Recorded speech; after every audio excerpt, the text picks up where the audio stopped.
Sunday ആയതുകൊണ്ട് ഇന്ന് രാവിലെ തന്നെ ഇറങ്ങിയിട്ടുണ്ട് കേട്ടോ. നമ്മൾ വേറെ അങ്ങോട്ടല്ല, കൊച്ചിയിലേക്കാണ്. അങ്ങനെ രാവിലെ തന്നെ ഇറങ്ങിയുണ്ട്. നമ്മൾ ആദ്യം തന്നെ ചായ കുടിക്കാനാണ് പോയിട്ടുണ്ടായിരുന്നത്. അങ്ങനെ ദേ പൂരിയും അങ്ങനെ ഐറ്റംസൊക്കെ മേടിച്ച് കഴിച്ചിട്ട് നമ്മൾ നേരെ ഇറങ്ങിയിട്ടുണ്ട്. അങ്ങനെ നേരെ നമ്മൾ പോണത് കൊച്ചിയിലുള്ള കലൂരുള്ള പോത്തീസിലേക്കാണ് കേട്ടോ. അങ്ങനെ നേരെ അങ്ങോട്ടേക്കാണ് പോയത്. അങ്ങനെ വലിയ തിരക്കൊന്നുമില്ലായിരുന്നു കയറിയപ്പോൾ തന്നെ, രാവിലെ ആയതുകൊണ്ട് തന്നെ. അങ്ങനെ അതേ ഓരോ ഐറ്റംസൊക്കെ നോക്കിക്കൊണ്ടിരിക്കുകയാണ്. നേരെ അത് കഴിഞ്ഞ് ഡ്രസ്സിൻ്റെ സെക്ഷനിലേക്ക് പോയി.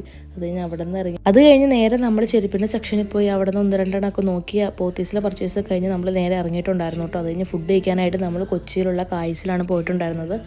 എനിക്ക് അവിടുത്തെ ബിരിയാണി ഭയങ്കര ഇഷ്ടമാണ്. അത് അങ്ങനെ ഫുഡൊക്കെ കഴിച്ച് കഴിഞ്ഞ് നേരെ നമ്മൾ ഫോറമാളിലേക്ക് പോയിട്ടുണ്ടായിരുന്നു കേട്ടോ. അത് കഴിഞ്ഞ് അവർ ഹൈപ്പറിലേക്ക് നമ്മൾ മേളിൽ വന്നിട്ട് ഒരു ഐസ്ക്രീം ട്രൈ ആക്കിയിട്ട് പോകാൻ നേരത്തൊരു ടാക്കോസും ട്രൈ ചെയ്തിട്ടുണ്ടായിരുന്നു. ഞാൻ ഫസ്റ്റ് ടൈം ആയിരുന്നു, അടിപൊളിയായിരുന്നു. അത് കഴിഞ്ഞ് അവിടെ നിന്ന് ഇറങ്ങി നേരെ നമ്മൾ ഇനി വൈകിട്ടായപ്പോൾ ചായ കുടിക്കാൻ വേണ്ടിയിട്ട് പോയി. ഞാനൊരു ബൂസ്റ്റും ബാക്കിയുള്ളൊരു ചായ മേടിച്ചു കുടിച്ചിട്ടുണ്ടായിരുന്നു കേട്ടോ.